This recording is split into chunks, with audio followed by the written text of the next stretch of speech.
efectivamente la introducción ha querido ser tan condensada que está explicando, o como también dijo Lourdes, decíamos que en la introducción se dice que conciencia, neurosis, su terapia es un complemento a concepción mística de la antropología. Y efectivamente hay que tener en cuenta la concepción mística de la antropología para ir comprendiendo esta introducción y en el futuro alguna de las cosas que se dirá en el libro, ¿no? En honor también de Manuel Suances, que ya he comentado que hoy no puede ponerse, ¿no? Conectarse, él decía, pero se habla mucho de conciencia en la introducción y no se habla de neurosis. Hoy se va a hablar un poquito más de neurosis, pero tiene razón también Manuel Suances, apenas se habla de neurosis. En la introducción se ha querido fundamentalmente dejar claro qué es la conciencia y sobre todo en ese, diríamos, compendio, vamos a decirlo así, de lo que ya se explicó en la concepción mística de la antropología. Como el día pasado todavía no os he pedido a ninguno que moderemos dos, ¿no? Porque yo misma veía la dificultad de esta página y también el poco tiempo que os di, ¿no? Pero voy a ir despacio, tomamos nota, vuestra lectura también os va a servir para los comentarios de esta tarde e iremos viendo. La conciencia dice, ya en la página 6, voy a llegar hasta la 9, casi al final de la 8, es para Rielo concepción genética de la sustancia. Es decir, lo sustantivo del ser humano es ser consciente, es la conciencia, ¿no? Y por eso la sustancia, que él siempre hablará de concepción genética de la sustancia, concepción genética de tal, del principio de relación, siempre lo hablará bajo esa concepción genética, ¿no? Sobre esa concepción genética, iba a decir genitud, ¿no? Pues le llama congenitud, ¿eh? Es decir, conciencia nos vincula con el absoluto. Esto es lo que se quiere decir. La sustancia, en su término clásico para Fernando Rielo, es congenitud, ¿eh? La conciencia es, por tanto, siempre relación consciente, ¿eh? Claro, enseguida dice, porque nada existe ni se concibe sin relación. Esto es, diríamos,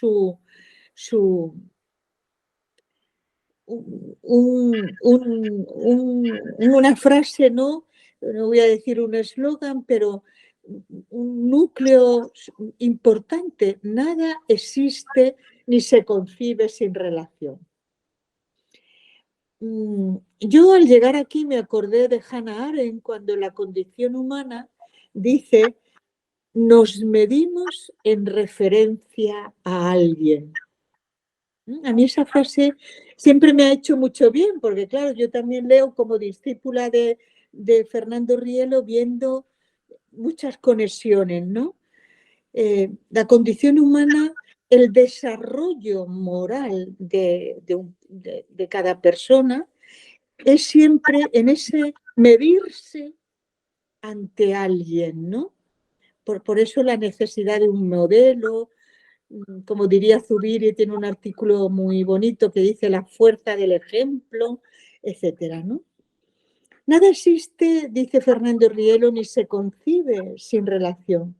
Tendemos cada uno de nosotros a que las relaciones humanas no sean de cualquier manera. O sea, podemos tener en nuestra vida diaria atascos, encontronazos, encuentros también, menos mal, ¿eh? La vida no es tan dura que no tengamos buenos encuentros, ¿no? Pero lo que está claro que el objetivo, la medida, es que nuestras relaciones humanas no sean de cualquier manera. Por tanto, tiene que haber ese modelo absoluto que es relación. Y además, la que hace posible que todo lo demás encuentre en ese modelo absoluto unidad, dirección y sentido. Por tanto, estoy tomando frases suyas, ¿no? Este modelo absoluto es fuente de relación, es la fuente, es el formante, es el definiente de la relación, es el fundamento de la vida, que es relación.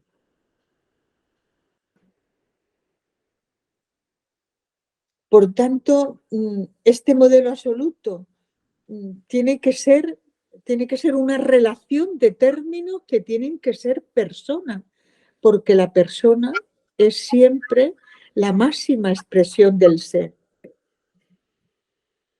Y estos términos se definen entre sí a nivel absoluto y constituyen esa unidad absoluta.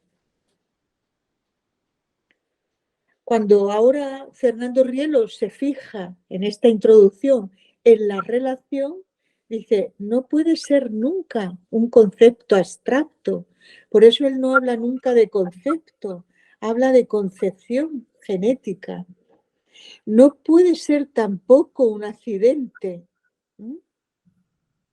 sino una unidad constitutiva, comunicativa, relación de dos términos, que es fundante, constitutiva, que es comunicativa y complementaria.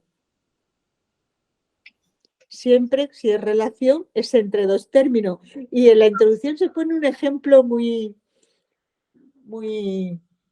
perdonen la palabra, muy tonto, pero para que se vea más gráfico. Es la relación entre un átomo y un átomo, entre la Tierra y el Sol, entre un gato y un ratón, ¿no? Es decir, toda relación es entre dos términos. A nivel absoluto constituyen esa unidad constitutiva, comunicativa y complementaria siempre de los dos términos. Paso ya a la página 7 y ahí se dice, una conciencia bien formada no puede nunca concebir el modelo absoluto de forma tautológica, es decir, un término que se explica a sí mismo. Eso es una tautología. De forma unipersonal o monista, ¿no? Porque carecería de relación ad intra. La relación, sigue hablando de la relación que es experiencia de todo ser humano, cuando se eleva a absoluto y se trasciende el campo fenoménico, pues es volver a decir algo que hemos dicho antes, tiene que ser en dos términos, tiene que ser de dos términos en inmanente complementariedad intrínseca. ¿Qué quiere decir? Que esos dos términos, lo hemos dicho antes, son seres personales, no pueden ser menos de dos, porque caeríamos, como hemos dicho antes, en la identidad, en la tautología, y no requiere racionalmente, dice, a nivel dianoético o racional, que sean más de dos, ¿no? Es verdad, si todos sabemos que el pensamiento de Fernando Rielo habla de una metafísica teológica, de una teología metafísica, que la Santísima Trinidad, que es modelo absoluto, decimos de tres términos, pero el tercer término es revelado por la fe, es ese excedente metafísico, ¿no? Y ya estamos no a nivel dianoético, sino hipernoético. Y cito unas palabras suyas, la inteligencia formada por la fe reconoce de todas maneras, o sea, nuestra razón reconoce las funciones que cumple este tercer término en el modelo genético, modelo absoluto. Quiere decir que el S3, sujeto 1, sujeto 2, sujeto 3, no es irracional, sino transracional, porque satisface en virtud de la revelación ese nivel racional de una metafísica y de una teología genéticas. Bueno, llegados aquí yo me acordaba, el otro día José Ángel estuve en la parroquia de Manuel Suance hablando del papel de la mujer en la iglesia y hablábamos de autoras como Simone Weil, Edith Stein, que es la más mayor, ¿no? De 1989 o así, Simone Weil, Edith Stein, María Zambrano, Etty Hillesum. Yo comentaba mujeres que hablaron todas de revelación. Eso era lo que yo quería hacer ver, el papel de la mujer en la iglesia, y empecé hablando de filósofas, pero de filósofas que hablan de un modo de pensar diferente, de una razón, en palabras de María Zambrano, más ancha, ¿no? Más amplia, y donde entra la revelación y el misterio. Aquí dice Fernando Rielo, ese sub 3 no es irracional, sino que una inteligencia formada por la fe reconoce las funciones que cumple ese sub 3 en el modelo genético. Bueno, pues dicho lo anterior, la concepción genética del principio de relación que propone Fernando Rielo nos obliga a contemplar la conciencia humana como un más del espíritu. Ahora entendemos por qué Fernando Rielo siempre está hablando, bueno, él parte de una experiencia vital, ¿no? De una impresión de Dios, que le dice el 30 de mayo de 1964, sintiéndose mal físicamente, tú eres el ser y yo la nada. Y él tiene la impresión de una inspiración divina donde dice, no soy el ser, soy más. Por tanto, el ser no se explica por el ser, sino que hay siempre un más. Bueno, pues cuando hemos dicho todo esto, se entiende, dice Fernando Rielo, que el más de la conciencia es la apertura al absoluto, al infinito de todo ser finito. Y esa primera relación entre el finito y el infinito, esa primera relación que parece que impele, que nos apela a hablar de un modelo absoluto que es relación, ¿eh? Ese vínculo es conciencial, porque el espíritu del ser humano es conciencia. Una conciencia que siempre, hemos dicho, relación al absoluto. Dice, si esto es así, y sigo la página 7, el absoluto debe estar presente en la conciencia humana, no como un objeto de tantos, sino como el objeto primordial, el definiente, el constituyente de la conciencia. Este más es la divina presencia constitutiva del modelo absoluto en el espíritu humano.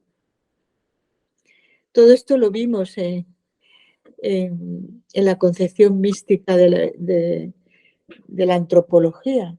Somos un espíritu creado, en ese espíritu creado se infunde la divina presencia constitutiva del modelo absoluto.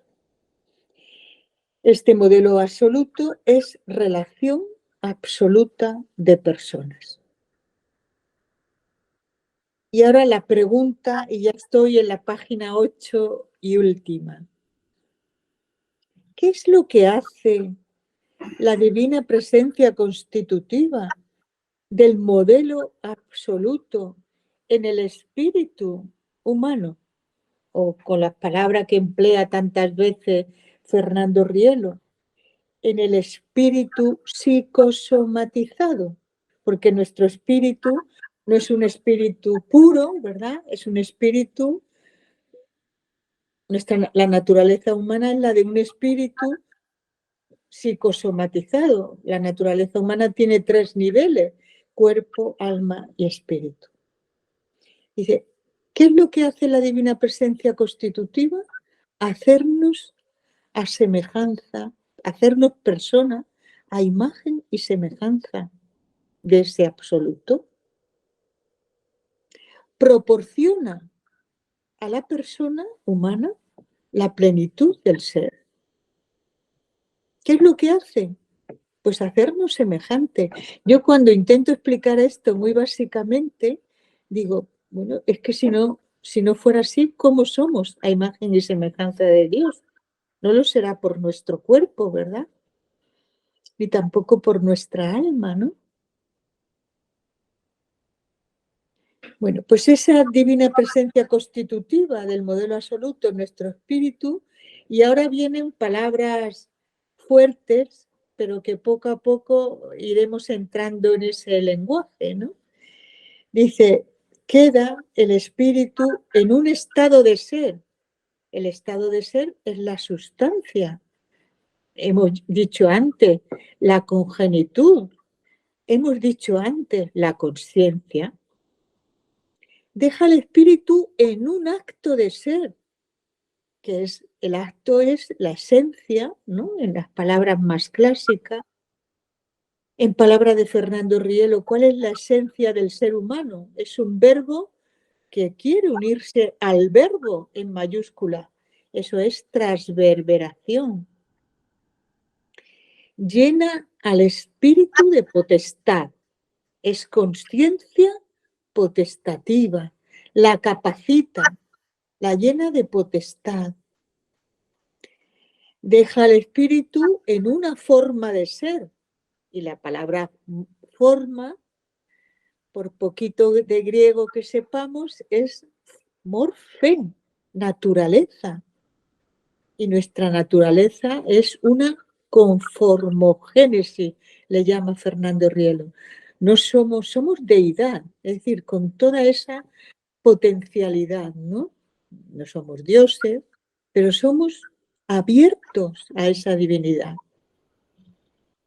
Una razón de ser, ¿no? La razón de ser es cómo procedemos, es la procesión, la circunlógesis, somos hijos, ¿eh? Ahí emplea la palabra filial. Y deja al espíritu una plenitud de ser, persona, ¿eh? Que se une, ¿eh? Que todo Dios está en ella, ¿eh? Y por eso le llama circungénesis, todo Dios, la presencia de Dios en ella, a imagen y semejanza del modelo absoluto. Bueno, pues todo que hemos dicho, ¿cómo deja la divina presencia constitutiva? ¿En qué estado queda el espíritu? ¿Qué es lo que hace la divina presencia constitutiva del modelo absoluto en el espíritu humano?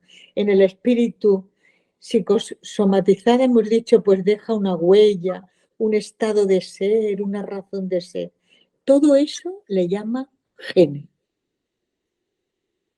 Es decir, es el sello o el rostro de la divina presencia constitutiva del modelo absoluto en el espíritu. ¿Por qué le llama gene Fernando Rielo? Fernando Rielo está hablando así, perdón la cita personal, yo entré en la institución en los años 70, pues ya hablaba de gene. El gene es una codificación de esa intimidad divina en nosotros.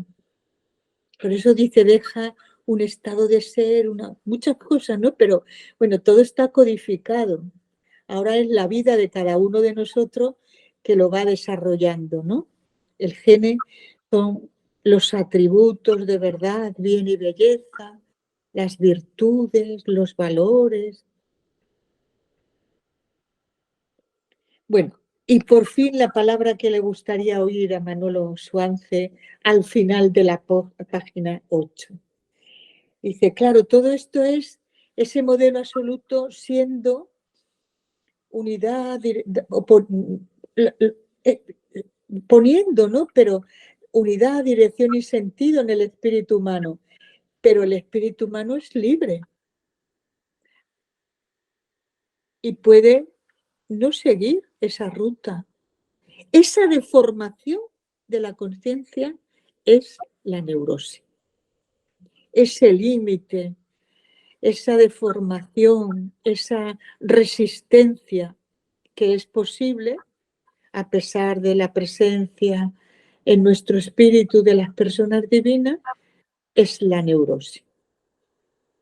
Bueno, me he quedado en el vino malo al final y lo desarrollaremos. Nos quedan 2 o 3 páginas de la introducción, pero si mal no recuerdo, en mi lectura ya no es tan, porque ya lo que va a explicar es el proemio, ¿no? La manera que tenía nuestro fundador Fernando Rielo de escribir, ¿no?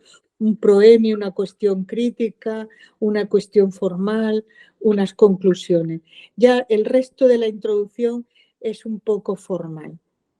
Pues nada más, aquí me quedo. ¿Eh? Bueno, ¿qué te ha parecido, José Ángel, que ha sido el primero que has dicho? Menudas páginas las de hoy, después del puente.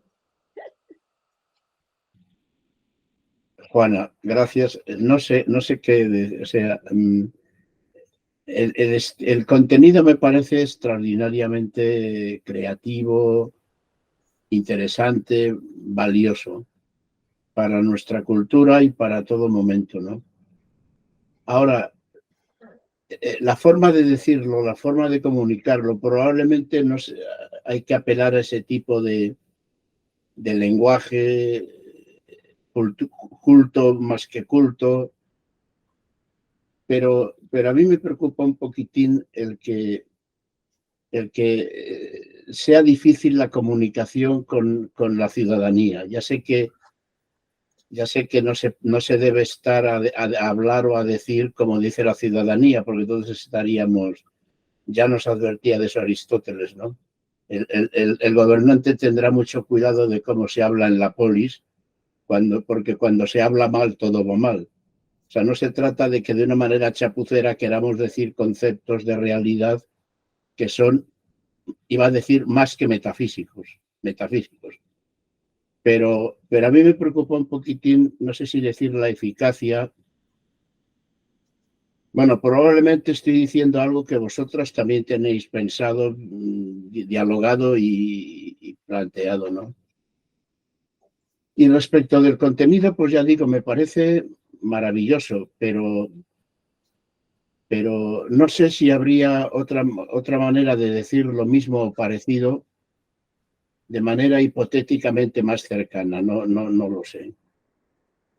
Sin embargo, hay una cosa que me parece muy interesante, me parece muy interesante el mensaje, porque disculpadme que Mautecito, yo también lo he elaborado, esto de la relación. A mí me gustó decir hace años que había que estar no en una cultura moderna, sino en una cultura metamoderna, porque lo moderno sería estar en el mundo de la sustancia, en el mundo de la filosofía del siglo XVI al XX prácticamente. Mientras que el XX, como todos vosotros sabéis bien, está cargado de planteamientos de respectividad, de racionalidad, etcétera, etcétera. Entonces a eso le llamé metamoderno en el sentido de meta, lo que está más allá de la modernidad. En el punto concreto de estar más allá, no porque estamos en la idea de sustancia, sino porque estamos en la idea de relación. Porque mientras yo entienda que el otro es una sustancia para mí y yo una sustancia para él, la comunicación, el contacto, la convivencia siempre será muy limitada. porque estará pensada desde yo, y todos sabemos que el yo no produce efectos de gran nobleza y desarrollo espiritual. Pero hay una cosa que no entiendo muy bien, o sea, el espíritu es la conciencia. Y el espíritu y la conciencia es aquello donde está impregnada la presencia de la divina presencia, de lo constitutivo de nuestra realidad. Y es ahí donde está la neurosis. Yo no sé, yo creo que tal vez habría que plantear que la neurosis es un problema experiencial de nuestra limitación, pero no solo ligada al concepto espíritu que se ha desarrollado, sino al concepto complejidad humana. Cuerpo, mente, espíritu. Porque claro, si estamos hechos a semejanza de Dios, que nos ha constituido, nos constituye, y al mismo tiempo ahí está la fuente de nuestra neurosis, estamos dejando el espíritu muy en manos de lo psicosomatizado.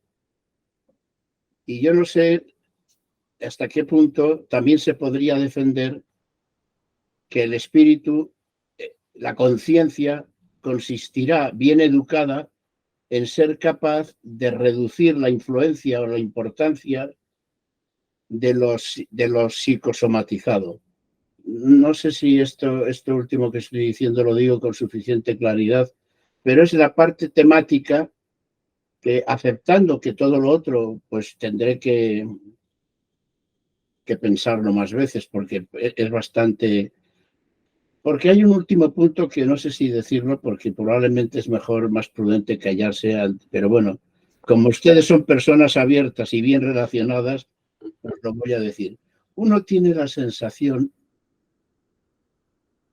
disculpadme, cuando lee estos escritos, no todos, pero en unas páginas más que en otras, que cuando me encuentro un problema discursivo, es que me sale una palabra que no debo decirla, me invento, me planteo una alternativa reflexiva que a veces no se sabe muy bien de dónde sale. Y eso me deja un poco, creo que tengo que comentarlo para salir de mi ignorancia gracias a vuestras enseñanzas.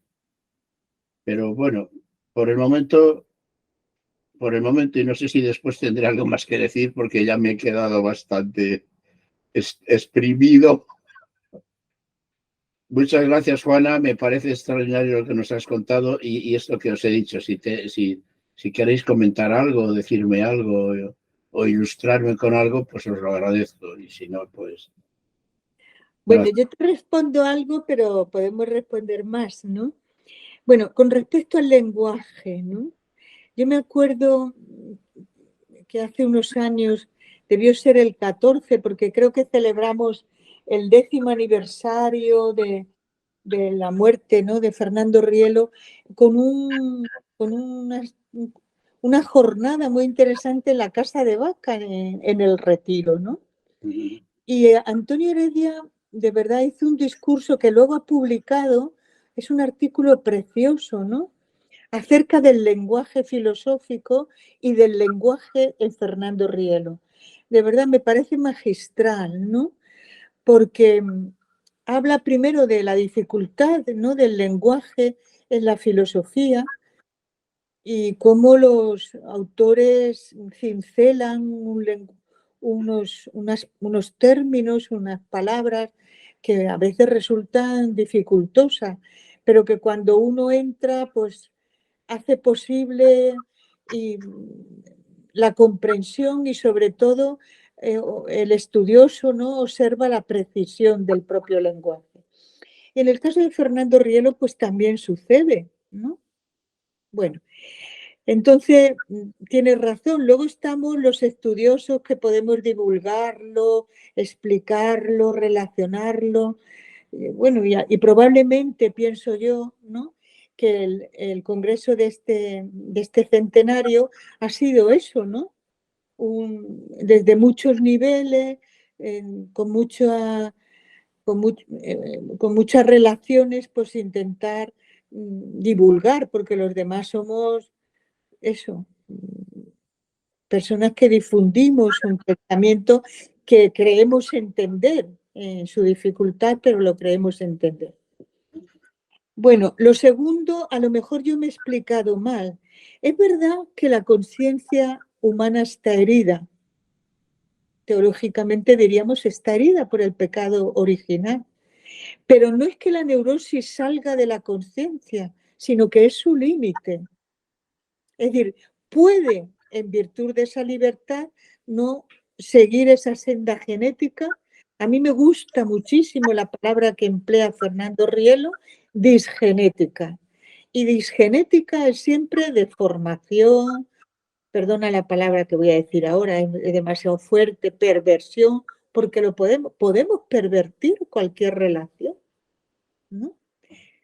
O sea, la conciencia es relación, eso es bueno, pero tú lo has dicho muy bien, es psicosomatizada, o sea, pasa por una complejidad del alma, una compositividad del cuerpo, no es pura en sí misma tampoco, ¿no? Bueno, pues el límite. Y la tercera, bueno, yo creo que bueno, mi pequeña observación sería que justamente el autor lo hace al contrario. No es que reflexione e inventa, ¿no? Sino conocedor de lo que es la filosofía y también la teología de quién es Dios, se da cuenta que la razón puede entenderlo, ¿no? Yo creo que el asunto es diferente. Es explicar muchas cosas que todos sabemos, porque en el fondo cuando lo comprendemos decimos, pues yo lo veo claro, porque soy espíritu, pero a ver, que me puedan explicar en qué consiste el espíritu, cómo está esa huella en mí, de esta manera tan precisa, dentro de la filosofía, pero abierta a la teología, pues resulta satisfactorio, ¿no? Bueno, pero es una explicación. Si alguien quiere decir algo más, gracias. Gracias. En todo caso, convendría quitar del libro de sesiones la palabra invento, que yo me he animado a decir y que creo que es una falta de bueno, no, disculpadme, pero hay que borrarlo, ¿eh? Disculpa, gracias. Está en el debate, no pasa nada. No hay censuras. Adiós, gracias. Ya, pero no, pero yo mismo reconozco que lo que pasa es que no me viene la palabra más, pero yo entiendo que es un término que no tiene. Tú quieres decir, es una construcción. Sí. Y yo creo que no, es una, a No, fuerza de una meditación es desvelar algo, no sé, creo que es en otro sentido, ¿no? si tampoco pasaría nada que pudiésemos aceptarlo como construcción, porque yo lo que entiendo es que habla de cosas tan hipermetafísicas que necesita un lenguaje y una manifestación pues diferente a lo usual, porque no podemos hablar de lo trascendente usando el lenguaje de lo cotidiano, porque son realidades hermanadas radicalmente entre sí, el lenguaje y la realidad, y en este caso la realidad de la que estamos hablando. No se puede decir de una manera meramente empírica, por así decirlo, sino hay que entrar en este nivel de... Lo que pasa es que uno, pues, cuando lee la página 6, 7 y 8, pues uno se queda, por ejemplo, un poco impactado porque dice, Dios mío, tantas cosas que he leído y hasta ahora no había leído una cosa tan profunda. Bueno, gracias, Juana. Gracias. De nada, muchas gracias. ¿Algún otro comentario? María Fernanda. No sé si casi sería mejor darle la palabra a José Julio, que ha escrito en el chat, y luego yo también intervendría. Dice José Julio, no sé si lo tienes ahí, dice, bueno, te da las gracias y dice, mi duda sería en relación con el concepto de conciencia, que si no he entendido mal, es algo más que la conciencia que generalmente se utiliza para hacer referencia al juicio que hace la inteligencia sobre la bondad o no de la acción. En definitiva, si puedes ahondar un poco más sobre ese más de la conciencia. Entiendo yo que está jugando entre conciencia y conciencia moral.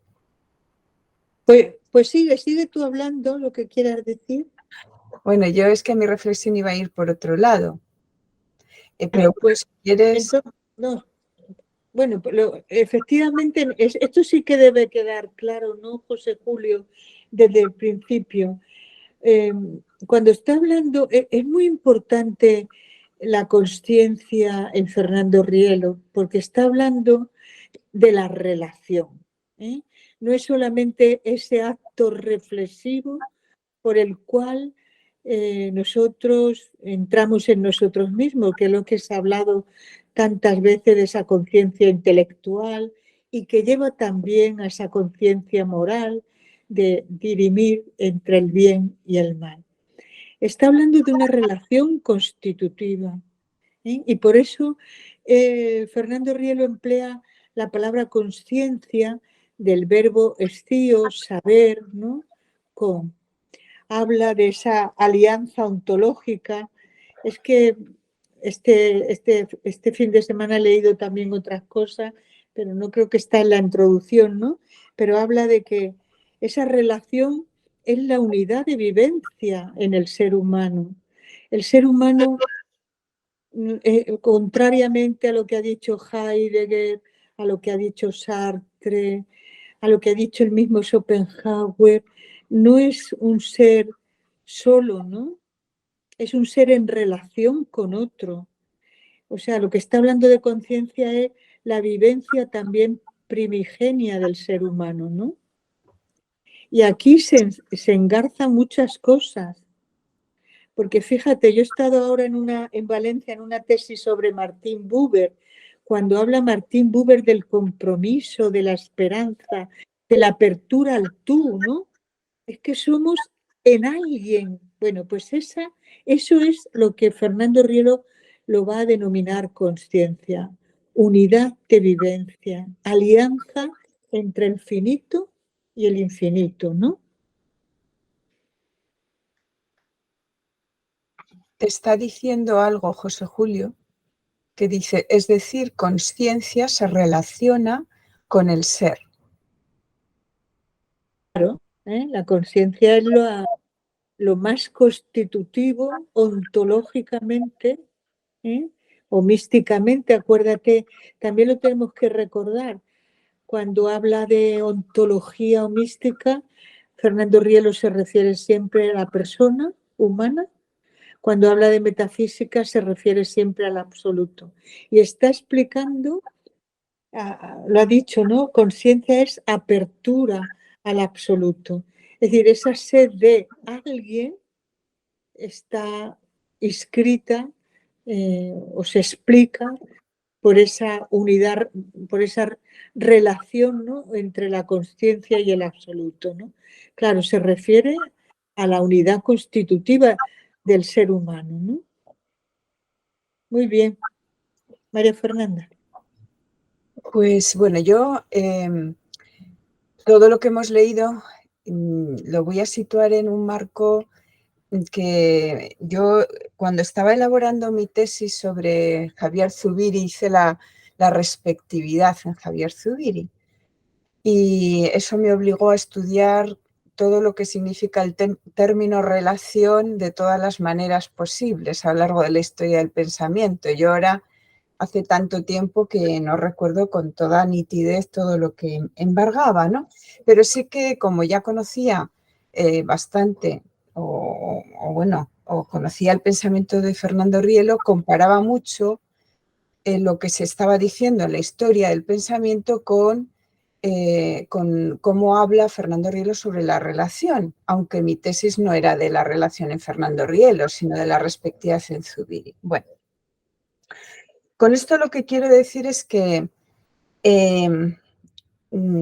o sea, yo entiendo, ojalá que me sepa explicar y no lo líe más, yo entiendo que reflexionar sobre el ser humano, por un lado, o sobre Dios por otro exige una forma muy, muy especial de entender la relación. Porque lo más fácil es caer en pensar a un Dios y a un ser humano ya constituidos independientemente que entran en relación. Y eso es justo lo que no quiere Fernando Rielo. Porque si yo estoy constituida ya antes de ponerme en relación con Dios, entonces, ¿cómo me explico yo? ¿Me explico por mí misma? Y ahí vendría todo el ámbito de la sustancia aristotélica, pues es como una descripción de lo que yo tengo en mi naturaleza. Y me explico pues por qué he salido así. En realidad no se explica por su origen, se explica como una descripción de elementos que hay y que me distingo de otros seres de la naturaleza que tienen otros elementos, ¿no? Y entonces el mío distintivo es la racionalidad. Pero es que así no, porque el tipo de relación que se establecería del ser humano con Dios sería un tipo de relación extrínseca, que es el tema del accidente, ¿no? Como Aristóteles lo concebía, el hombre y Dios, pues es una relación accidental. Y claro, eso no explica al ser humano tal y como la experiencia que tiene Fernando Rielo, ni explica a Dios, porque lo explica como un monismo absoluto. Entonces, el tema es muy interesante, a mí me parece una reflexión potentísima, porque ¿cómo explicar entonces que no estamos hablando de una relación extrínseca ni estamos hablando de un relacionismo que al final aboga o aboca a una especie de panteísmo? Donde para explicar al hombre, si no lo explico como una relación extrínseca, entonces ¿cómo lo explico? Como una necesidad entre todos los elementos se relacionan entre sí y son notas de un sistema donde todo es más o menos igualitario y hay una vertiente, una apertura, ¿de qué manera? Entonces, Fernando Rielo entiende que evidentemente eso no es así, no es un panteísmo, sino es un tipo de relación que ciertamente hace que yo no me explique por mí misma, sino por él, pero no en una relación, vamos a decir, interpares iguales, ¿no? Sino que él lo explica, voy a lo que es el concepto metafísico y luego al vivencial. Lo explica como inmanente complementariedad intrínseca, esta relación. Y eso es interesantísimo. Yo no lo he leído en ningún otro autor, ¿no? Primero hay que entender el concepto de complementariedad, porque dentro de las tres notas, el que va a ser el nudo gordiano es la palabra complementariedad, que no tiene nada que ver con incompletitud de los términos, pero sí con si partimos de dos, en el modelo, digamos, racional o dianoético, pues serían dos términos que se necesitan entre sí, mutuamente, para definirse el uno al otro. O sea, porque no es que sea solo uno, tienen que ser dos, pero en una relación, para constituir la unidad, se necesitan dos. Y por tanto, dos distintos, no iguales, sino dos distintos. Y ese es el subíndice, ¿no? Subíndice 1, subíndice 2, persona 1, persona 2, que sería padre e hijo. Que ambos se definen entre sí, porque el hecho de ser padre necesita de un hijo y el hecho de ser hijo necesita de un padre. Complementariedad. Inmanente, porque ese inmanente es un adjetivo de la palabra complementariedad. Son dos seres personales que se definen entre sí en tal grado que constituyen único acto absoluto, nada trasciende. O sea, P sub 1 está en P sub 2 y P sub 2 está en P sub 1, pero siendo distintos y complementarios. Y la palabra intrínseca, que significa también, dado a la complementariedad, significa que nada es extrínseco a un ser personal en relación con el otro ser personal. O sea, esto pensado de verdad es potentísimo, porque no estamos hablando de un relacionismo ni de una cosa extrínseca. Y esto se aplica también al ser humano con relación con Dios. O sea, bueno, algo más, es por no vamos a incluir muchísimos más términos porque ya nos quedamos, hemos ido avanzando, ¿no? María Fernanda ha ido avanzando, qué significa esto, pero hemos dicho hoy muchísimos términos nuevos, ¿no? Pero bueno, creo que lo hemos hablado, no es claro, no es algo extrínseco, no es accidental, no estamos hablando de una tautología. En todo eso hay que seguir introduciéndonos, ¿no? Estamos en la introducción, ¿no? Y estamos haciendo una recopilación de verdad. En eso tenía mucha razón José Ángel el otro día, ¿no? Y también Lourdes cuando decía, es complementario a aquella lectura, tendríamos que tener muy fresco todo, pero todo no, ni lo tenemos fresco, y ni lo podemos explicar todo, ¿eh? Pero es una introducción difícil, en ese sentido es cierto, porque resume mucho, si todavía metemos mucho más, o sea, creo que la explicación de María Fernanda ha sido muy buena, pero no vamos a añadir muchísimos más conceptos. El otro día en Bolivia, un profesor que yo conocí porque estudié teología con él, explicó la inminente complementariedad intrínseca de una manera muy sencilla, no con todos estos términos que son metafísicos, como lo ha explicado hoy María Fernanda, y lo hizo muy bonito. Esa es nuestra labor, ¿no? Tampoco inundarnos de conceptos en cada momento. Y él lo explicó de una manera muy sencilla, lo entendió, ¿no? ¿Qué significa complementariedad? ¿Qué significa que es inmanente? No lo voy a explicar, lo ha explicado muy bien María Fernanda, pero las mismas palabras yo creo que algo añaden. ¿Y qué significa intrínseco y por tanto no ningún constructo, no nada exterior? Bueno, ¿algún comentario más? Muchas gracias, María Fernanda. Yo quería decir que para esto de del vocabulario, o sea, que tenemos ese vocabulario que han hecho que puede ayudar mucho a los términos. O sea, cuando salen muchos términos seguidos, que es verdad que es difícil, pues coger el diccionario o el vocabulario que además hace una relación de términos, ¿no? Incluso gráficamente, y creo que puede ayudar mucho. Está en la página del Congreso. Sí, es verdad. Yo os he escrito a todos diciendo con discreción, porque este libro no está aún publicado, ¿no? Tampoco os quería inundar. Yo tengo esa forma, ¿no? Con muchísimos papeles, ¿no? Con muchísimo texto. Pero bueno, ya que está en la página del Congreso y es público, también un equipo de escuela nos ha ayudado también, un buen teólogo, ¿no? Que es Raúl Berzosa.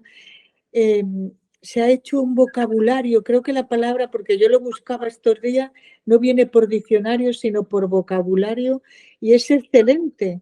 De algunos términos que yo he buscado, el texto es muy breve, o sea, han conseguido resumir, no siempre hacen un excurso larguísimo. Yo pienso que los excursos larguísimos nos introduce a veces en aclaración, pero a veces también en dificultad, ¿no? Y creo, como dice Ascensión, que entrar en el vocabulario es interesante. Palabras como esta, inmanente, complementariedad, intrínseca y todo lo demás, nos ayudará. Muy bien, muchas gracias, Ascen. Lourdes.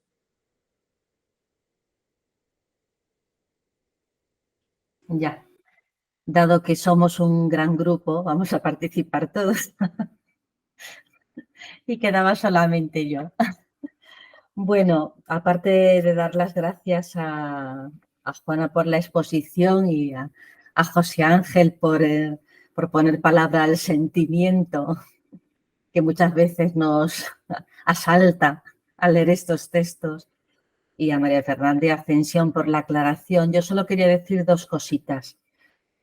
Una, que cuando José Ángel ha intervenido, me he acordado de que hace años, hace años, cuando estábamos empezando estos seminarios, que me tocó a mí exponer también algo así, estábamos sentados juntos. Me recuerdo que José Ángel estaba a mi derecha y ante una pregunta parecida sobre el tema del vocabulario, del lenguaje difícil, me salió espontáneo decir, y ahora me he acordado también hoy, digo, bueno, yo recuerdo cuán difícil me resultó entender aún hoy a Kant y Hegel, ¿no? Es decir, que ciertamente los grandes pues requieren, construyen, ¿no? Y en ese sentido es una invención del lenguaje, en el mejor sentido de la palabra, tienen que encontrar una forma de expresión que dé razón de lo que ven, ¿no? Entonces me ha hecho gracia, digo, es cierto, ¿no? Es cierto. Hay un lenguaje que hay que penetrar y, por cierto, Juana, me encantaría, porque no lo recuerdo, pero me encantaría leer ese artículo de Antonio Heredia, porque algo evoco, pero me gustaría mucho leerlo, si nos lo puedes en algún momento proporcionar o decir, bueno, simplemente es que me he quedado con mucha curiosidad. Entonces, esta era la primera cosa, ¿no? Por tanto, muy vital. Y la segunda, en la lectura de estas páginas, al margen de la dificultad de la síntesis comprimida, ¿no? Porque el otro día dije que me parecía que era una síntesis de concepción mística de la antropología, pero la desborda, porque también hay muchos aspectos de metafísica que están aquí introducidos y que quizás no habían sido desarrollados en el libro anterior. Pero bueno, aparte de este tema, yo lo que veo en estas páginas es que se nos quiere dar una visión bien formada de lo que es la persona humana, ¿no? Dado que la persona humana, vamos a ser, o sea, nosotros, cada uno de nosotros, siendo creados a imagen y semejanza del modelo absoluto de Dios, en la praxis, en la realidad concreta y existencial, nos encontramos que se nos desdibuja esta imagen y semejanza por lo que se llamará neurosis. Entonces, me parece a mí que en estas páginas lo que se concentra es querer decir cómo se produce de una forma muy concentrada esta imagen y semejanza. Y esto aparece en este párrafo magnífico de la página 8, donde dice la divina presencia constitutiva deja el espíritu en un y enuncia 5 realidades a imagen y semejanza del modelo absoluto, ¿no? Entonces, estas 5 realidades es en un estado de ser y en un acto de ser, que eso es lo normal, digamos lo normal, lo más usual, ¿no? Pues yo soy y actúo. Es lo que decimos todos. Yo estoy hecho así y actúo de esta manera. Pero se añaden otras 3 realidades que son lo que en el lenguaje filosófico se dice la naturaleza, es decir, cuál es mi forma de ser, mi razón de ser, por qué soy así, y cuál es la plenitud de mi vida, de mi existencia. Bueno, entonces este estado, acto, forma, razón y plenitud de ser, en la siguiente columna, a mí me encanta ver las cosas por columnas y paralelos porque me da más claridad. La siguiente columna se refiere a la terminología clásica de sustancia, esencia, naturaleza, procesión y persona. Son términos clásicos. Es decir, ¿cuál es mi estado de ser y mi forma de ser? Perdón, mi estado de ser y mi acto de ser. Pues mi esencia, mi sustancia y mi esencia. Pero aquí es donde Fernando Rielo introduce su visión metafísica y es la concepción genética de. Y a la concepción, es decir, este concepto abierto, esta mirada abierta relacional a esta concepción genética de cada uno de los términos clásicos, la denomina con un nuevo término, ¿no? Concepción genética de la sustancia o congenitud.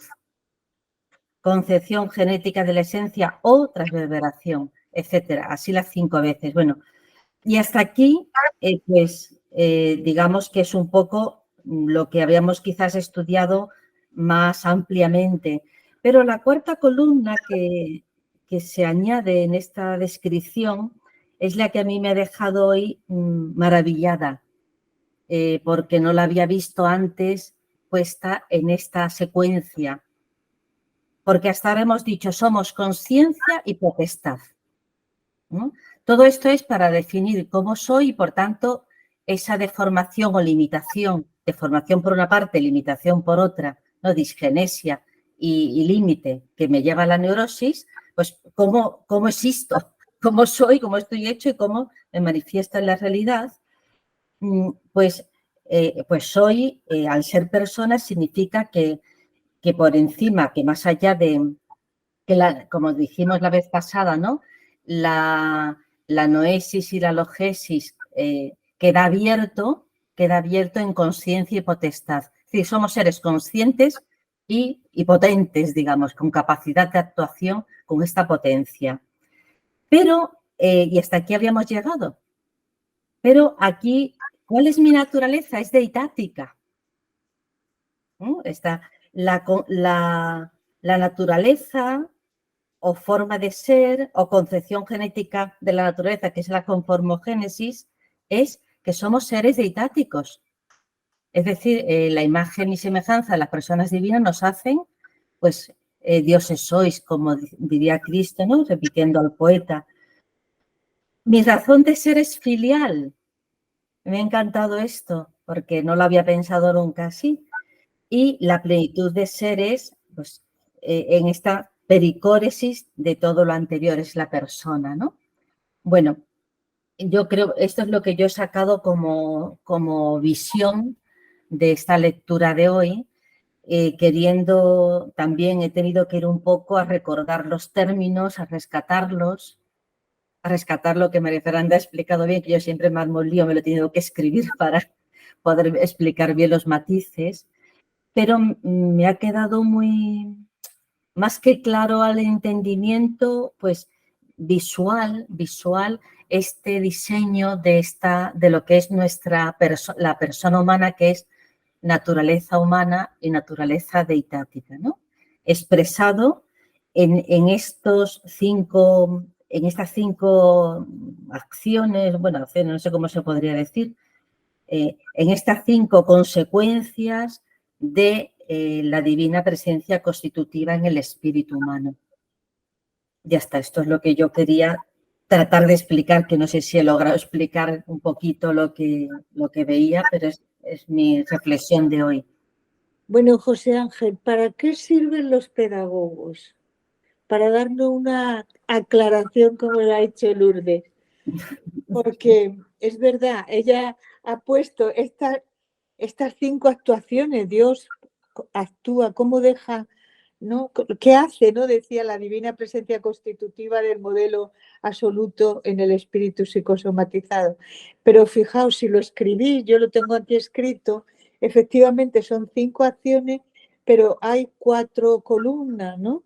Y lo ha dicho muy bien. Yo, la verdad, lo había entendido, pero yo creo que Lourdes ha hecho la aclaración estupenda, pedagógica. Para eso sirven los pedagogos, para aclararnos a los filósofos lo que entendemos o no entendemos, ¿no? Es verdad, las primeras sustancias, esencia, naturaleza, procesión, persona. Luego, los términos que emplea Fernando Rielo, congenitud, transverberación, o sea, no lo voy a seguir porque lo ha dicho ella, ¿no? Y cómo va explicando, pues, quiénes somos, ¿no?